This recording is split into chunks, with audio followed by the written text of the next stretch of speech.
Hey, welcome back everybody. Today we're talking about what's next potentially for us here in Rust Console Edition and also the Jade skin picks, as we did get some new sets and it looks like a repeat set here for Rust Console Edition. Okay, so first and foremost, what's next for Rust Console Edition? Potentially. Potato. Okay, so here's how this is going to play out. They have said that they're on a monthly cycle, correct? So, obviously our main branch updates have finished for the year, obviously, but are we still going to see a testing staging branch before the year's out, before 2025? I hope so. And I hope it's a bit more aggressive. Like we have seen that in the past. Remember the one year where we actually got electricity, and then it was like the first thing as we came into the new year. So that was cool. I hope it takes that pathway. And when you read the dev blog, it kind of hints towards like, oh, you know, that's it for the year. And like technically yes for main branch, but like what about testing staging? Again, I hope I'm wrong. I hope like me sitting here kind of worrying about it is for nothing. I hope they come in with something aggressive, you know, in the next week or so when we go into December, because if they are following the monthly cycle, as we have over the last, what, 4 or 5 months now? 4 months. We should be seeing something on testing staging branch to kind of pepper it in. So here's the thing, to kind of keep it positive, I hope it's something on the more aggressive side, right? Like I hope it's some mode of transportation. I hope we see, you know, something. Like, okay, so let's say they go like point of interest on us, right, for the first update, whether it's, you know, right now on testing staging or like the first thing in the year. If they go something like silo, and I hope they don't, right? That please, please, please mix it with some core mechanics like a parachute, a zip line. We need traversal so badly over the next, I mean, like immediately, let's be honest. Like the horses are cute, but like we need some serious transportation, especially for solos. Minis, modular vehicles, zip lines, parachutes at minimum. You know what I mean? Like even like a hot air balloon and parachute could work wonders, right? If you need more time for this stuff, give us some of the other stuff that we absolutely positively need. Don't get me wrong, the updates this past year have been great, but they're not core mechanics. Do you know what I'm saying? Like they're points of interest and they're fun and they're cool and I'm glad they're in the game, but like we need traversal so badly. So I kind of see it, if they're going to go weaker, I think they'll do something like silos or a point of interest for an update. I hope that's not the case. If they mix it in with some traversal, cool. Then I see something like cars and then minis. I hope that's not the lineup coming in, if it's a bit on the softer side, because we've already been in this game for so long. You know what I mean? Like we need transportation. And I think if they go kind of aggressive, it'll be some mode of transportation, whether it's cars, minis, whatever. And then we'll see something like a mix of a monument and then maybe something else. So we'll kind of wait and see. I'm really holding my breath here over the next week or so in hopes that we see something on testing and staging. I'll be happy if they go point of interest and they mix some mode of transportation with it. That would be ideal. But I don't know. What do you guys think the next 3 updates are going to be for us? I hope that we're still on a monthly cycle. That would be fantastic. But what do you guys think down below? And hey, give it a thumbs up if we get some mode of transportation, if you'd like to see it, or even if we get a freaking update here before the year's out, right? I should say a testing staging branch update. But anyways, I digress, right? I was a bit worried after I read the dev blog, so I don't know. What do you guys think? All right, so let's go ahead and do the breakdown for our Jade skin pick. So we have one repeat here. This typically goes, we'll show you all the different sets here, and then I'll do like a green pick 1 and 2 and then an orange pick 1 and 2 to maybe help you weed it out and my rationale behind it, because you can't always afford all of these skin packs all the time. I mean, this is like $50. This is like the whole cost of the game right here. So I get it if you don't want to be doing this every time. So Anime Arsenal, this is the first time this has come in. This is 1,820 Rust coins. And it's actually pretty sharp, very functional, very stylish. I hope we get a deployable set like this. First one here is the SAP for 350 Rust coins. There's no glowing bits on the standard, but the glowing bits where it counts down the sights. Pretty great, right? Let me see if you guys can see that a little better. See it right there? Seems like all of these have that. MP Fizzle going for 500 Rust coins, and again, the only glowy bits are the iron sight. I think that's really great. Let me see if I can get a nice close-up of the... There you go. Then we have the custom SMG. I'll get in real close so you guys can see the artwork there. And if we tip it over this way, you can see down the sights. Again, very functional, and it's very stylish. Hunting bow, going for 350 Rust coins.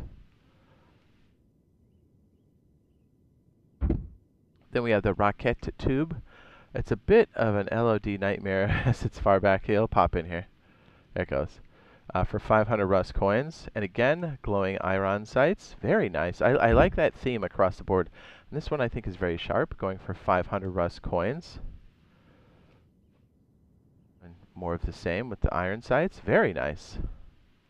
Okay, so it should be no surprise that the winners of the green pick, first pick, have got to be the Akis because the artwork's fantastic. The color palette's also to match, and a very functional iron sight. So as I said before, across the entire set, I think that's really sharp. Even though I'm not super into pink, but and then I think the green secondary pick because of style, and the artwork is going to have to be the sap. I find myself using this more and more because we have different attachments. We can go burst, and it's also not bad when you're done using it. You can also throw it into a turret when you're done, especially if it's almost damaged. And it's one of the earlier guns, which can be nice. So again, green secondary pick is going to be sap for 350. And for orange first pick has got to be the rocket launcher because the iron sights are just too good to pass up. And the artwork is nice. And remember, this will be slung across your back. Iron sight, and then we'll twist it here. And the orange secondary pick, I always have to think about this, is going to have to be, I'm sorry, not the MP5, but the custom, right? Because we don't have too many customs with the iron sights that are lit up like this. So for 400 Rust coins, and I like the artwork. Probably one of the better artworks for the SMG. Let's not forget with the burst fire, the custom is nasty. Okay, so we're on to the next set here, the Fallen Veteran, going for 1,960 Rust coins. This does have two, or appears to have two custom meshes, and obviously this is the most expensive one. We have the Salvage Sword going for 550 Rust coins. This appears to be a custom mesh, which means it changes the standard shape of the original Salvage Sword, and it, as you can see, kind of reminds me of He-Man a little bit. We have the metal face mask going for 500 Rust coins. And we have the road sign kilt going for 350 Rust coins. No glowing parts on that. Road sign gloves, 350 Rust coins. And as you can see here, there's just the ever so subtle glowing bits there, which are red, which aren't super stand out, which is kind of nice. And then I believe this is also a custom mesh, similar to the core shotgun, but this is a modification. The double barrel shotgun going for 550 Rust coins. No glowing parts on that. And we have the metal chest plate going for 550 Rust coins with some glowing accents across the board here. I don't mind those. Right, I'd still use this all the time. It's like enough to help you out. Okay, so because of rarity, I'm going to have to go for my green first pick. It's going to have to be Salvage Sword for 550. So green first pick, Salvage Sword, just because the custom meshes are so nice. And for the green secondary pick, because again, accent pieces are so nice on this, the green secondary pick is going to be the metal face mask for 500 Rust coins. And remember, face masks are very nice to interchange with other sets. So maybe you've got a good like core piece and chest piece and stuff like that. So this could be a nice like accent piece, especially if you want to go out with a little bit of glowing trim. And the orange first pick has got to be the double barrel because of the custom mesh for 550. Orange first pick, double barrel, and orange secondary pick, believe it or not, is going to be the roadside kilt for 350 because it does not have any glowing trim, and this is kind of a nice metal accent piece to throw in with your armor mix. Actually, is that glowing a little bit? I can't really. If it is, it's very subtle. It is super subtle if it is. I don't think it is. Maybe. Anyways, roadside kilt, orange for the secondary orange pick.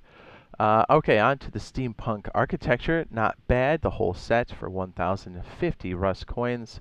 We have the sheet metal door going for 200 Rust coins. Very nice. And you can see the theme of this definitely has the glowing trim. Almost like radioactive bits. Sheet metal door for 300 Rust coins. Same kind of theme here.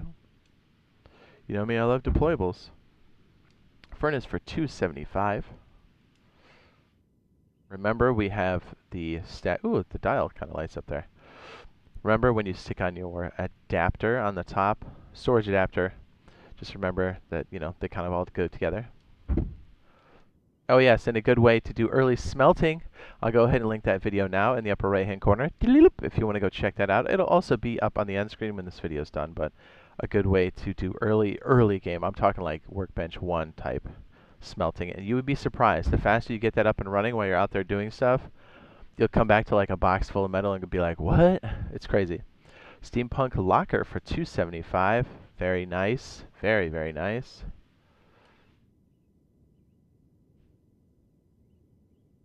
And we have the large wooden box going for 200 Rust coins. Okay, so green first pick for this one has got to be the locker, because having large glowing patches of lockers is very nice, very rare. And also this is going to go extremely well with all of the different storage adapter pieces.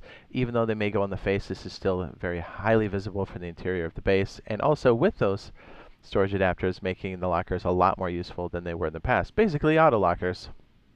So green first pick, lockers for $275.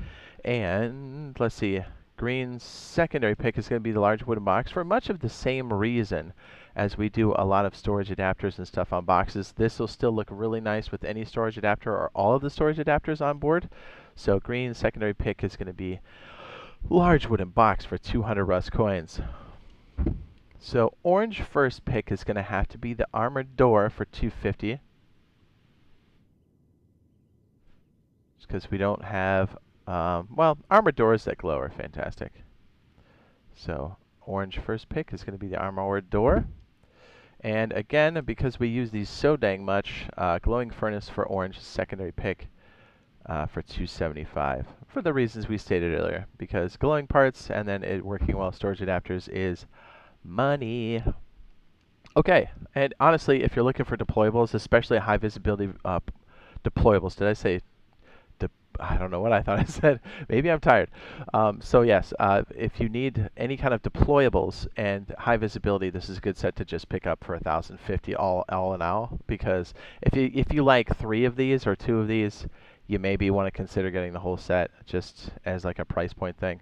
Usually these like reasonably priced sets are nice to get, and then usually these higher price sets, usually you want to pick out, you know, some of the ones you like if you're trying to save RC. Okay, so this one here is a repeat. The whole set here is going for $460, which I believe is a lot less than it was prior. A bit bland because it's using all the same texture map, but again, if you're looking to surface some of these, not too bad.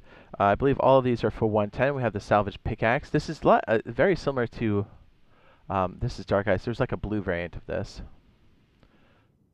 So Dark Ice, $110.